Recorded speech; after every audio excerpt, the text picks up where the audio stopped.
Good morning, everybody. I'm Dr. Sahit Shetty from the Department of Oral Surgery, JSS Dental College. We'll be talking about COVID-19 in respect to how we prepare ourselves to a large extent with the knowledge that we have, and to some extent how we would be looking to get back to work to some extent when all of this has passed over. I would like to thank Dr. Bushalappa, who's on the meeting, Dr. Mamta, Dr. Prashant, and Avinash for having set up this meeting. Now, the question for students is, why do we actually need this meeting? We have all the information we need on WhatsApp. So why do we actually need anything more? Now, the problem of information on WhatsApp, no wonder it is fairly informative and true in a lot of instances, but very often not validated. So what I'll be telling today is being validated in some organizing body in relation to what is being said. So that's an important information because a lot of misinformation going around regarding COVID-19 and how we need to tackle it. Now, what is this coronavirus? What is this COVID-19? Is it a new thing? Actually, the coronavirus family of viruses have been there for such a long time that they have been known to us for causing common colds and various diseases for a very long point in time. It's nothing that it's unusual the first time that we've seen coronaviruses. Now, they have been linked to the Middle Eastern respiratory syndrome, the MERS, and the SARS syndromes in the past, which were threatening to become a pandemic but were controlled. Possibly the virus is not transmissible as much as this one. The current, the novel coronavirus, the COVID-19 that we call the disease, is the SARS-CoV-2. That is the version of the virus that is going around. Now, the disease caused by this virus has been conveniently called the COVID-19. I'm sure you all know what it is. Its CO is for corona, V is for the virus, D is for the disease, 2019. It was coined by WHO to to help describe the illness that comes from this coronavirus. We have seen what the WHO has said. I know a lot of people are unhappy with the WHO right now, me included, the way they have handled the emergency when it started and what they have done thereafter. But it has been the premier World Health Organization for decades. You might look at the faults today, but they have helped us to fight pandemics or epidemics like the cholera in the past. They have nearly wiped it out from the planet based on their pulse polio programs and so forth. So it is the World Health Body, so we do need to take their advice seriously. Now, they have described it as an illness which causes a mild respiratory problem, which most of them will recover. But the older people with comorbid conditions, the diabetes, cardiac problems, liver problems, there is a chance that they might succumb to it. This has been evidenced by the kind of death we have had in our country as well. Most of the people who have died have had other diseases that have caused the problem, not just the COVID-19. And the best way to prevent it also has been told is very simple. You need to wash your hands. You need to keep it away from your face. You need to keep a distance between each other and perform what we call proper respiratory etiquette. Now, it sounds very simple, but in spite of this, we are still facing a pandemic that shows to a large extent where we are and how, if for the want of a better word, unhygienic we have become. They have also stated that there is no specific treatment for the COVID-19. You might read a lot of things coming out saying that this is effective, that effective. This morning I heard on the news that some Israeli scientists are claiming that in a couple of weeks they might have a vaccine for COVID-19. Might be true, but that's just conjecture at this point in time. We don't have any specific treatment for this disease right now. Like I said, how do we prevent the spread of this disease? Very simple. It's actually so simple that we should be wondering why we are having a pandemic with a disease that can be controlled so easily. Wash your hands with soap and water or alcohol hand rub. Maintain at least 1 meter distance. Who will clean it in button? Avoid touching your face. Cover your mouth and nose when you're coughing. And stay home if you're unwell. Now, and don't get into these mega events, parties and various gatherings that are unfortunately happening. And you can, to a large extent, control this pandemic. But you can see how much we are struggling. What does it cause? Again, it has defined it. It causes fever, dry cough, and tiredness. Basic flu, basic common cold-like symptoms. In some, it progresses to shortness of breath, sore throat, and other problems. Now, is it a pandemic? Are we sure it's a pandemic? Now, this is the chart from yesterday. We have nearly 14,40,000 people affected. More than 85,000 people have died. It's also increased today, and it is spread across 212 countries. So it is a pandemic. There is no doubt about that anymore. Initially, it was thought that like the SARS outbreak, it would be possibly contained into China and few of the surrounding areas, but it has proven itself to be a true pandemic. Is it the only pandemic that we have had in mankind? No. The Spanish flu around 1918 to 1920 affected nearly 1/4 of the world population. That's 500 million people. You can see the figures in front of you and listen to the figures that I'm giving you. It nearly killed, conservative estimates being 17 million to 50 million people. Where are we right now? So it is a pandemic, no doubt, but we have faced similar ones before. Why? Even closer to home, the cholera pandemic, which started close to Calcutta in 1817, killed approximately 2 million people in our own country. So pandemics are not unknown. Pandemics are caused by the organisms learning faster than we find ways to prevent them. It will happen, unfortunately, in future also. It is happening right now. So what is the natural history of this virus?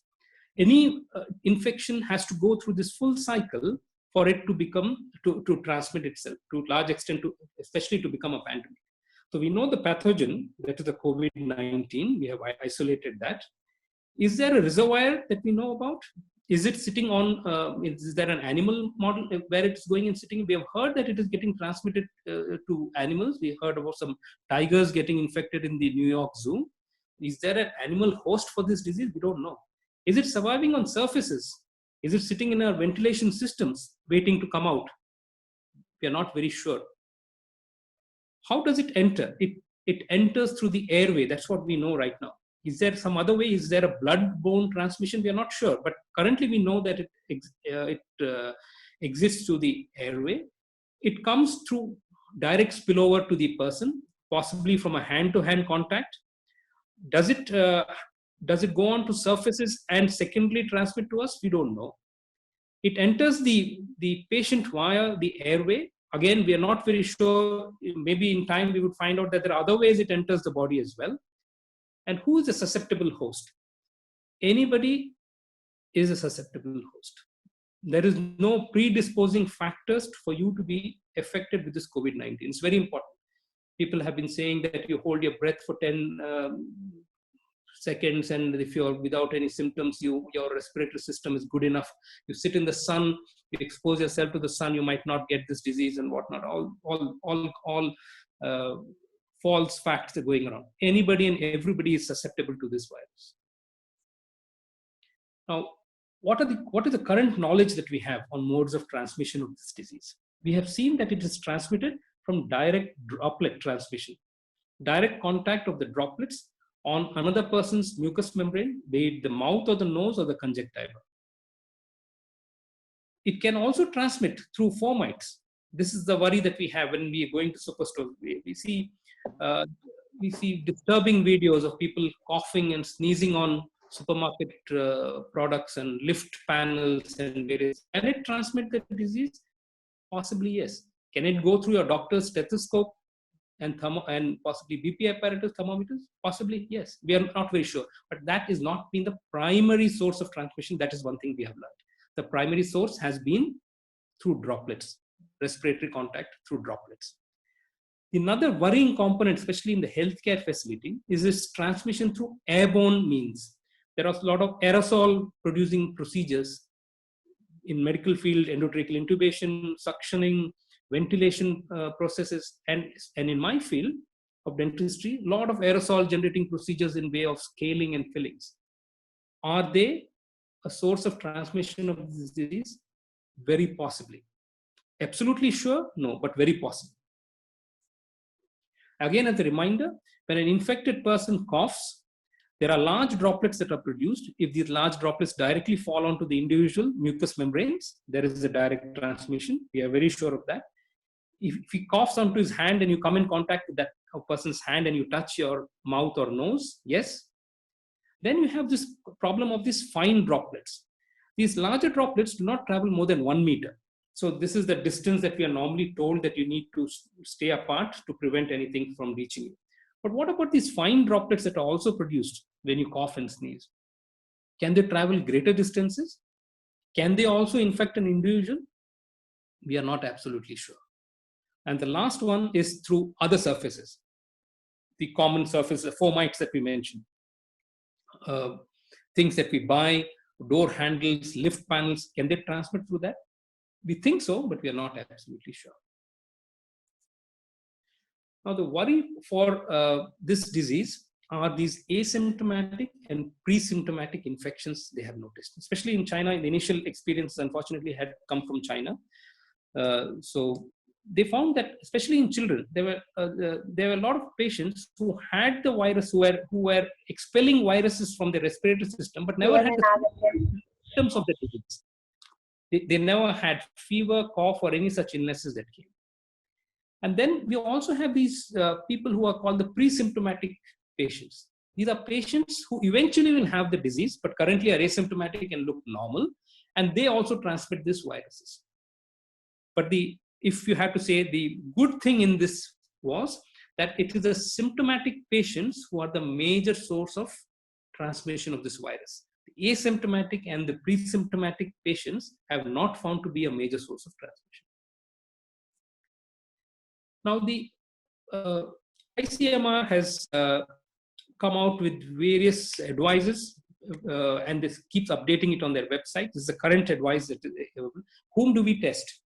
Anybody who has traveled abroad in the last 14 days, any symptomatic individuals who have traveled, any symptomatic persons who come in contact with a COVID-19 patient, all symptomatic healthcare workers, if you are anyway associated with healthcare and you're having what we cause fever, cough, sore throat, or runny nose, should be investigated. Anybody with very severe respiratory illness, especially who are in ICUs, are now being tested for COVID-19. Even if you are asymptomatic and you have come in contact or you're considered a high-risk contact, you are tested between the 5th and the 14th day.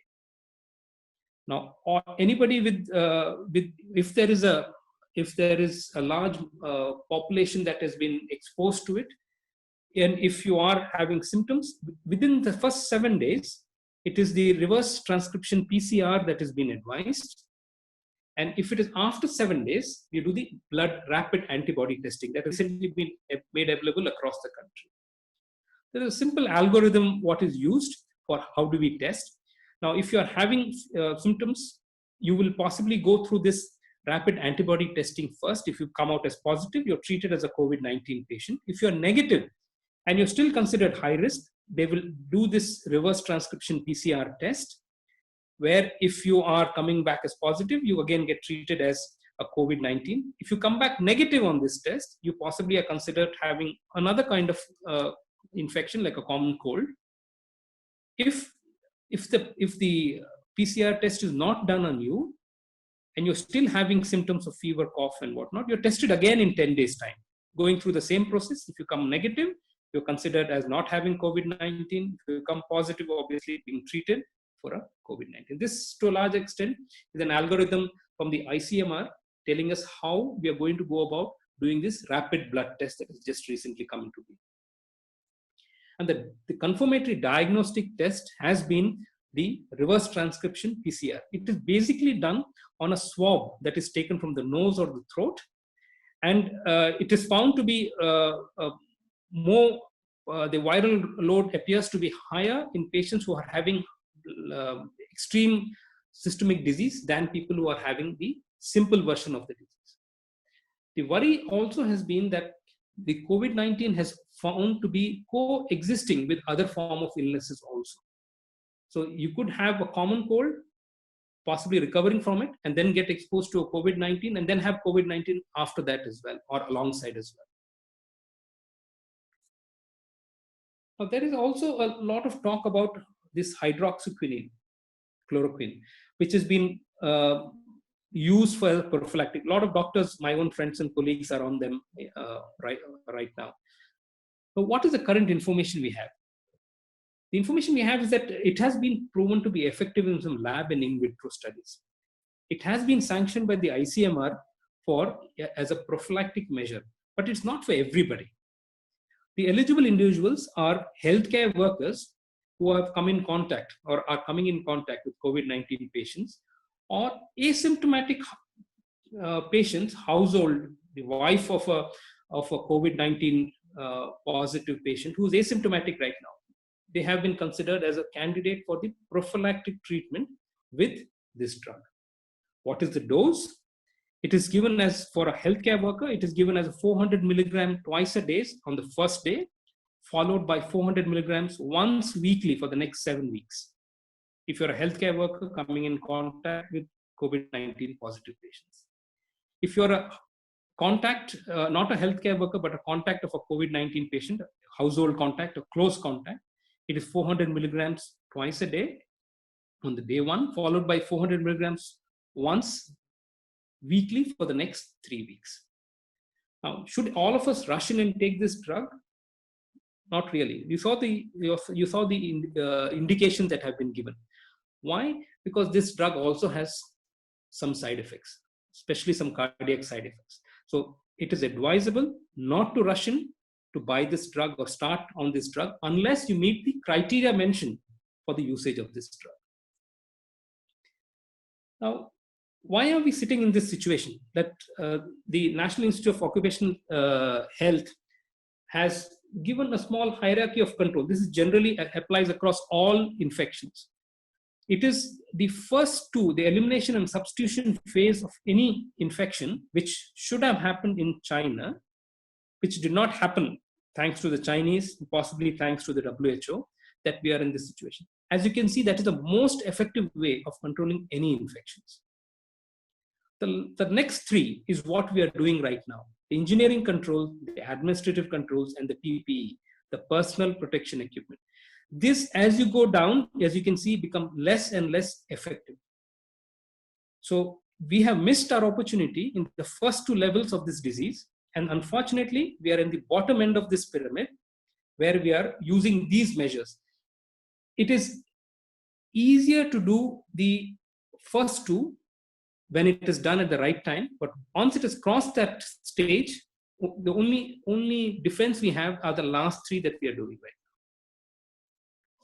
What is the role of all of us in COVID-19? The idea is to limit human-to-human transmission. That's why we are sitting at home. We're maintaining social distancing. We are trying not to come in contact with others. We are trying to reduce secondary infections by, you can see, all elective procedures, say the dental college or in general practices, medical practices, which for elective procedures have been shut down, as they can be a source of secondary infection. Patients coming there can infect the doctor, and he secondly other patients, and henceforth. We already have seen that in the Bhilwara area in Rajasthan. And the last, if anything, for our country right now, the most important component is the amplification and super spreader events, the Tablighi Jamaat events that we have seen in our own areas, the factory in Nanjangud. These are the super spreader events that we are definitely looking to avoid. Herein lies our ability to control this infection. Now, in any healthcare setting, we have standard precautions that we take. The standard precautions are taken regardless of the state of infection. So you need to autoclave, sterilize your instruments and various things that you use in healthcare settings anyway, regardless of this. But in situations like this, we have some special transmission-based precautions that we also need to take. The first one is the contact precautions. That is basically, it comes in the way of wearing gloves, possibly in this disease, wearing gowns, droplet precautions in way of simple masks, and airborne precautions when aerosol procedures are done via these special respirator masks that everybody is talking about now. Now, There was a nurse, I tell you a small story with it, a nurse in Scotland who was a matron of a hospital, and they had an infection rate in excess of 80% for all their surgical procedures. And this lady came up with a simple idea that you need to wash your hands before you do any surgical procedures. I'm talking about the 18th century. Wash your hands before you do any surgical procedures, and you need to dip your hand into an antiseptic solution between each patient on a ward. Very simple measure. She dropped the infection rate in our hospital from the 80s to the 10% plus. You can imagine a nearly 70% drop in the rate of infection by a simple measure of hand hygiene. Even to date, even specified by the WHO, even to date, there is not a single procedure, medication, anything that we have done that has achieved the results this matron achieved in the 18th century. And that is by the simple measure of hand hygiene. If you have to take anything away from this talk, it is the importance of hand hygiene. Like the WHO said, it is actually very simple to stop this disease if you follow the advice. Unfortunately, we don't. The simple way to stop this disease is by the hand hygiene. It is through the hands to a large extent, which is getting transmitted, apart from the respiratory spread, especially in healthcare facilities. It has become absolutely mandatory that proper hand hygiene is followed. So I'm sorry for the busy slide again. The reason I put it is that there are some regulations and there are various talks about what you need to do. The current regulation tells us that you need to wash your hands with soap and water for 20 seconds. They even suggest that you sing the song, Happy Birthday to You and whatnot. 20 seconds of washing your hands, or using an alcohol-based hand rub, which contains at least 60% ethanol or 70% isopropanol.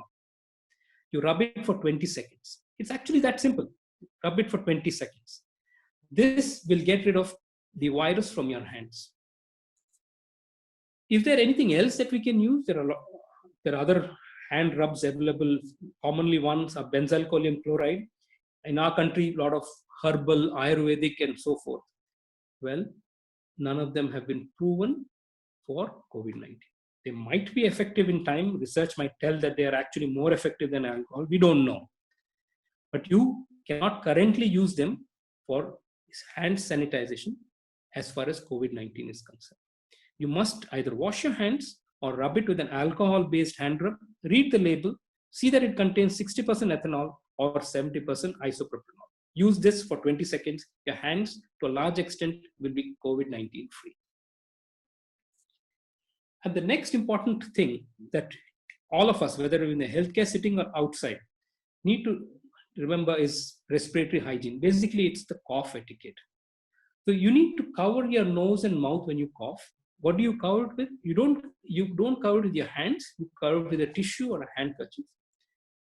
You perform hand hygiene, that is, wash your hands or rub it with a hand rub for after each time you coughed or sneezed. In the absence of a handkerchief, use your elbow. Cover your mouth and nose with an elbow. Simple posters like this need to be put up, where this is for us in general, for the general public, and anybody visiting the hospital or any other settings, anybody you know should be advised about this. This, to a large extent, reduces the spread of the virus within the air and reduces its transmission to a large extent. It's very simple, but so difficult to do. We all love the personal protection equipment. We rather have this, and unfortunately have started thinking that this is our defense against COVID-19. It is not. It is your hand hygiene, it is your respiratory etiquette which is going to control this disease. But you do require the personal protection equipment. There are various forms: the masks, the respirator masks, face shields, gowns, gloves, head covers, feet covers, and whatnot. Some general principles of if you do happen to use them, and we will look at when you need to use them also judiciously, but when you need to use them as well. The most important thing is, again, even if you're using a PPE, the most important aspect is the hand hygiene. If your hands are not clean, the PPEs have very little value because you'll eventually transmit this disease to yourself via your hands. You can't wear your PPE throughout your life. Any PPE that is damaged is of no value. You must immediately replace it. You must remove your PPEs at the place of surgery or where you're being used.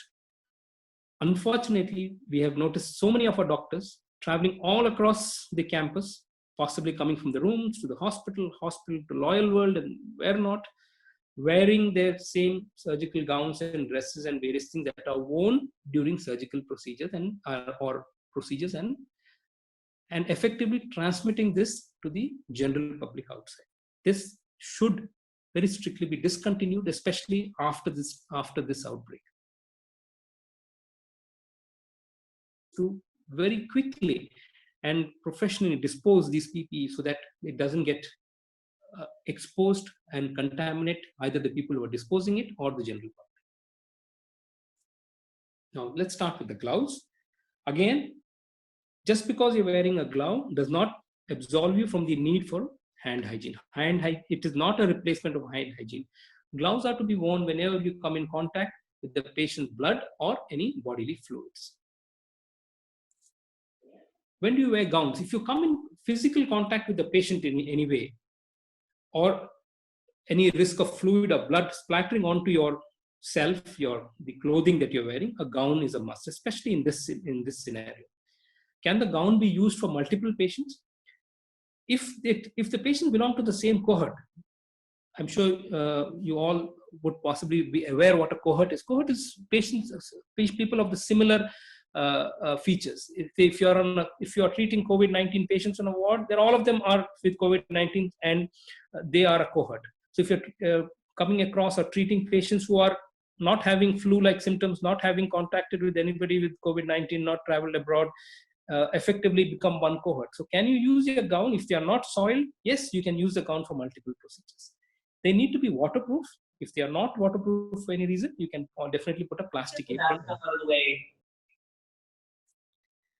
And there is so much of interest on masks nowadays, especially this N95 mask, or we call it medical mask. And there are various versions of this as well. Well, few things before you get into the field of masks. The evidence for N95 or any other respirator mask, I'm talking about undisputable evidence, does not exist for respiratory disease. So if you wear a N95 mask, are you absolutely sure? Does the literature, does the science tell you that you're absolutely sure that you will not have this disease or have the transmission via aerosols? The current evidence is not there, unfortunately. But it is still the best practice available. Should we do it? Yes, because that's the best knowledge we have. That's the best practice available right now. I'm sure research will come which will prove or disprove these masks in future. Now let's start with the humble medical mask, or to some extent the homemade mask that we've been all asked to make if you're not in possession of a medical mask. Now, it is basically meant to prevent large droplet transmission within 1 meter range. So this is basically the use of this mask. Like I said again, wearing a mask and not washing your hands before and after you don a mask actually destroys the benefits that you got from this mask. Hand hygiene is still a must if you're using a regular medical mask.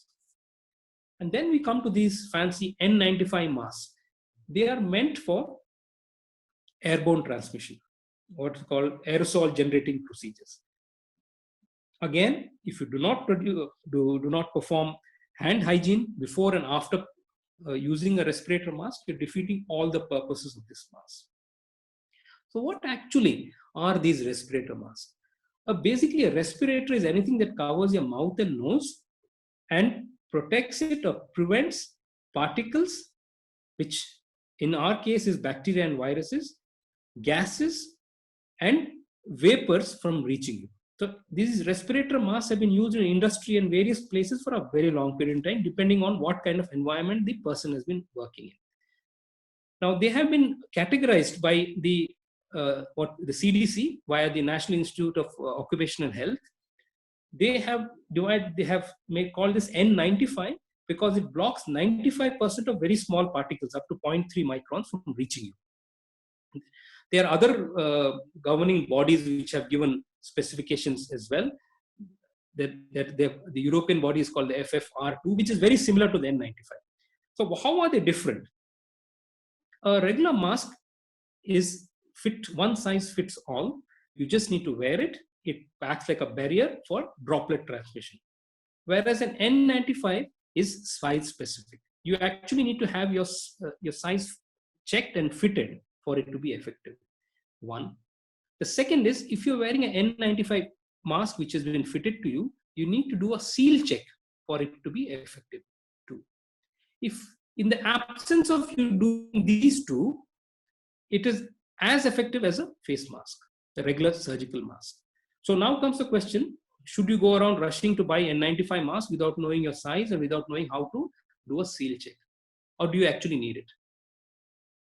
So you actually do not need to wear it in public.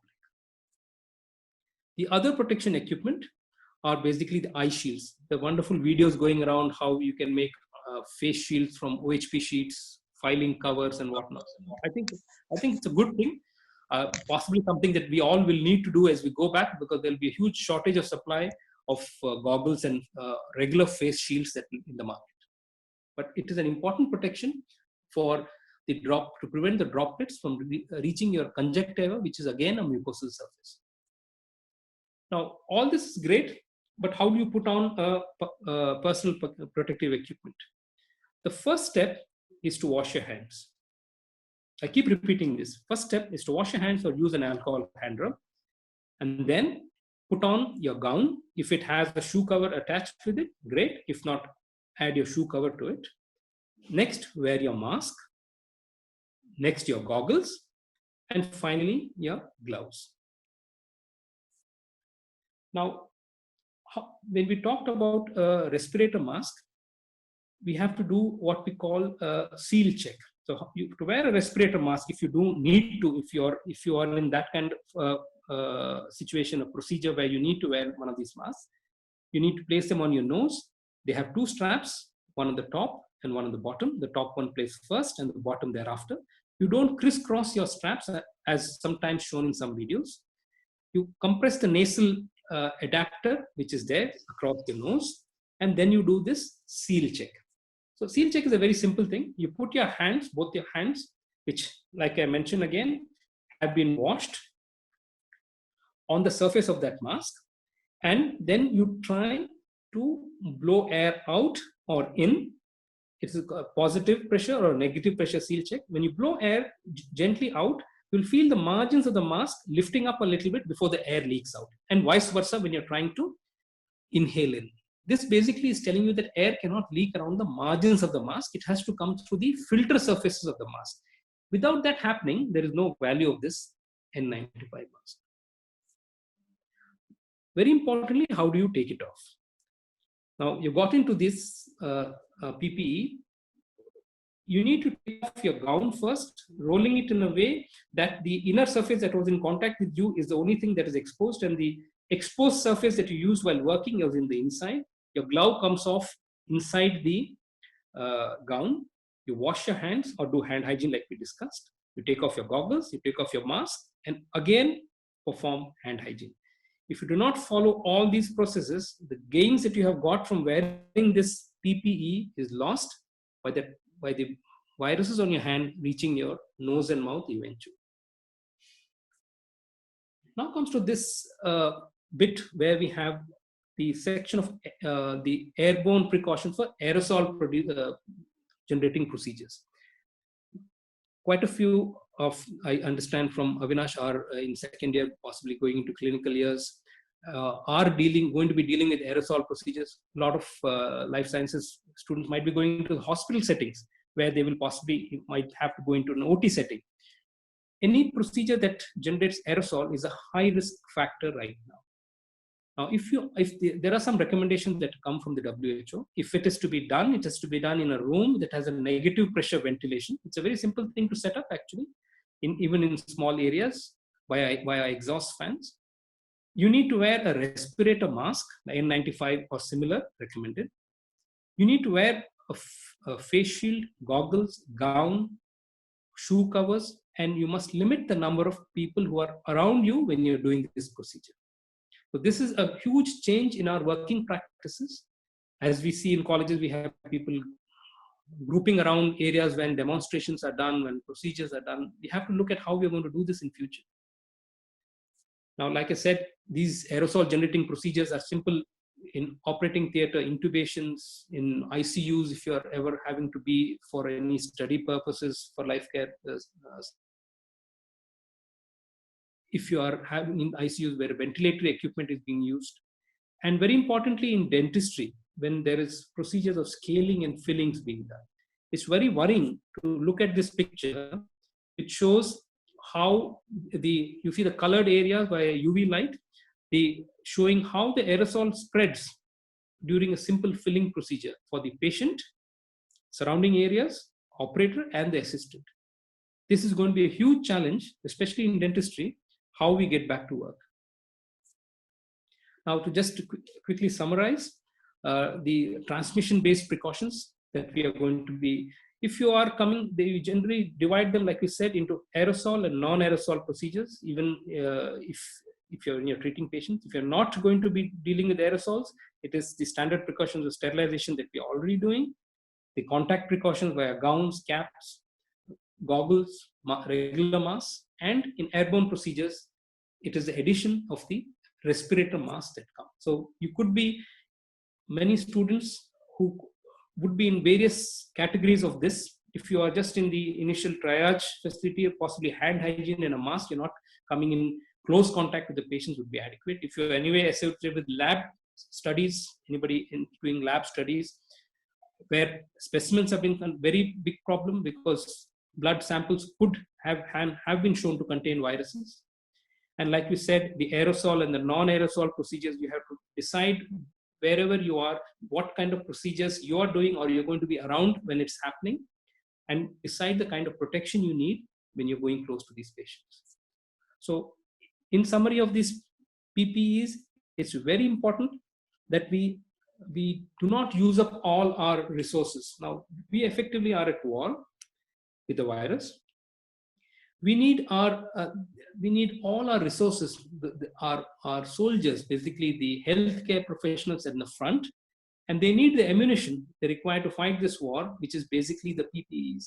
If we end up using general public, non-essential people, end up using all the important resources, the ammunition they require, they're fighting a losing battle. So use your PPEs judiciously.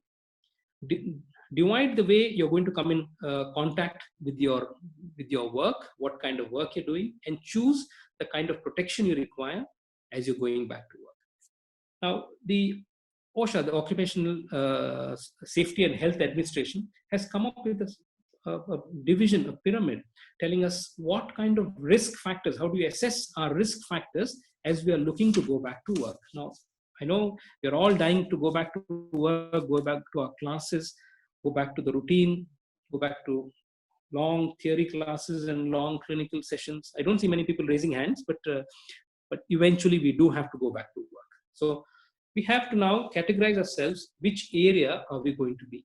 So let's start with the low exposure risk. So if you are ever going to be in any kind of situation where you're under low exposure, how do you classify yourself? You're not going to come in contact with general public very often, at least within 6 feet. Basically, it could be you're part of a study, you're sitting on the computer in the back end helping analyze the data. You are in theory classrooms alone, not coming in contact with patients, or too many people around you. So these are low exposure situations. Now, we'll divide what we need to do, like we saw before, as engineering controls, administration controls, and PPEs. Because that's how we'll be able to get back to work. There is engineering controls and administration to a large extent are not in your hands, possibly in the hands of administrators, but you need to know what they possibly need to do for you. So for a low risk situation, you possibly need to do anything major in the engineering component of your workplace or your classrooms and whatnot. In an administrative level, you possibly need to update the guidelines and constantly educate you about where this disease is going, what information, because you will get information in time. This is not a static situation. Things will change. You need to be updated. Exactly what I am trying to do today. trying to update you with all the official information that's available right now. And you technically do not require a personal protection equipment unless you are unwell, you have cough and cold, in which case you should be wearing it to prevent it from transmission to others. But technically, you don't require PPEs for a low exposure risk situation. Now we come to the medium exposure risk situation. This is the ambiguous level.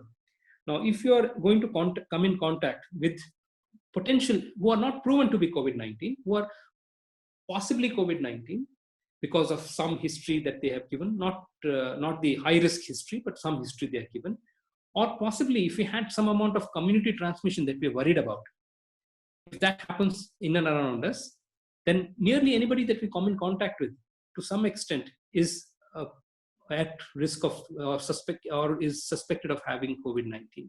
So what do we do? This could be schools and colleges, high density work environments where we're sitting very close to each other. So these kind of situations, what kind of precautions do we take? Now, simple things that could be done, that is, we've seen in engineering controls, if you are having desks and various things, you could possibly have some guards in between some people, what they call sneeze guards, possibly droplets not reaching very easily to people around you. If you are having to do some kind of studies and questionnaires and whatnot, you could have small chambers made with sort of like an intercom in between, where your subjects could be on one side, you could be on the other side, and like you see in movies in prisons, where you could talk across the phone rather than come in direct contact with things that could happen. And as far as administration is concerned, you must mask all unwell people coming to work or coming to college. If there's anybody who's coughing, who's immediately must be masked and possibly sent home. Anybody coming into your area, you should insist either they wear, who are having any kind of cough, cold or anything, should, if they don't end up in your areas, should be masked, or you should provide them masks if they're coming into your area. Should screen your medical staff regularly, or in medical settings, screen your staff and visitors. So you could have, like we had in our college, a screening desk where people coming into the areas need to be screened before they let in. So that possibly will minimize, or you could send some people back home who are having symptoms who could be possibly COVID-19. Try to do, if you're into studies and surveys and whatnot, try to do them online. Try not to go into the community too much. Try not to go into areas where there's high density population to do your studies. And as far as PPE is concerned for medium risk situations, do wear a mask, do wear a goggle or a face shield. It might be a fashion statement in time, wearing masks and goggles. You might get fancy looking masks and goggles, but you should wear them if you are coming in contact with the general public. Do you need to wear gloves and gowns? That depends on how close a contact you're coming to. But you do possibly need to wear masks and goggles if you're going to come, especially if we are going to end up having some amount of community transmission. That is something that we'll possibly need to do, because at some point we might be opened and asked to go back to work. In those situations, we must at least wear a mask and a goggle. And then we come to these high risk and very high risk exposures. The high risk exposures are basically if you're treating patients who are COVID-19 positive. If you're a doctor or if you're part of a study and you have to follow the doctors into the wards, then these are high risk areas that you use. Anybody transporting patients who are COVID-19 positive in closed areas, if you're doing any cadaveric studies possibly, and there are cadavers that are coming with the COVID-19 to the morgue, and you're part of a study that is doing some cadaveric study, these are high risk exposure areas. And the very high risk exposure areas, like we mentioned repeatedly, are these times when we generate aerosols. Now, that could be healthcare workers, nurses, especially dentists. If you are being posted into some peripheral postings into medicine and surgery, and if you're having to go into operating theaters, if you're part of a study that happens in the operating theater, or for that matter in a dental college where aerosol generating procedures are being done, these are very high risk areas. Lab, if you are associated with lab tests that are happening for COVID-19 patients, or generally where lab tests are being done, and if you're part of studies like that, then you have to be there. Or if you're, like I said before, if you're part of cadaveric studies where some kind of an autopsy has to be done on patients as part of your study, these are very high risk patients. These very high risk and high risk patients, engineering controls are very, very necessary, very important. It's basically the ventilation system. We pay very little attention to the ventilation system in our country because we are blessed with good sunlight and good environment, and we open our windows but in these situations, we need to look at how we are going to ventilate our wards, our areas of work, surgeries, and henceforth. If any aerosol generating procedures is being done, it needs to be done in isolated rooms. In the hospital setting, possibly something like a laminar flow OT would help. In dentistry, it's a huge need to generate isolation areas with negative pressure. We have seen this requirement for 12 air exchanges per hour for aerosol procedures. We need to have small surgery set up for aerosol procedures when we are doing that in future, where negative pressure systems can be set up. It is actually not that difficult. I've just completed one installation where it is viable to do, especially if your surgeries are small. You need to have administrative control on the number of people coming into work. You possibly don't need to expose your whole population, whole staff, whole students. Everybody doesn't need to come to work. Example being, not everybody gets a patient to work on every day. So if you divide the days the students come, divide the staff come, divide the days research personnel go into the field for doing in these situations, it will help to reduce the risk. You need to train all your student staff population in the use of PPE. It's all good to give it to them, but you also need to, like I mentioned, you need to teach them, put it on safely and take it off safely as well. You have to monitor, if anybody in these situations, you have to monitor their health. Anybody picking up any influenza-like symptoms should be immediately sent home and not in contact with others. And the PPEs that we are going to use for this high risk and very high risk procedures should be used judiciously, dividing the procedures, like we said, into aerosol and non-aerosol procedures. Judiciously use your PPEs because they're expensive, they're in short supply, and you don't want to be wasting them as a defense mechanism because of our fears. There is some amount of logic and science which is coming out of use of this equipment. So use them judiciously. I'd like to thank you all for your patience.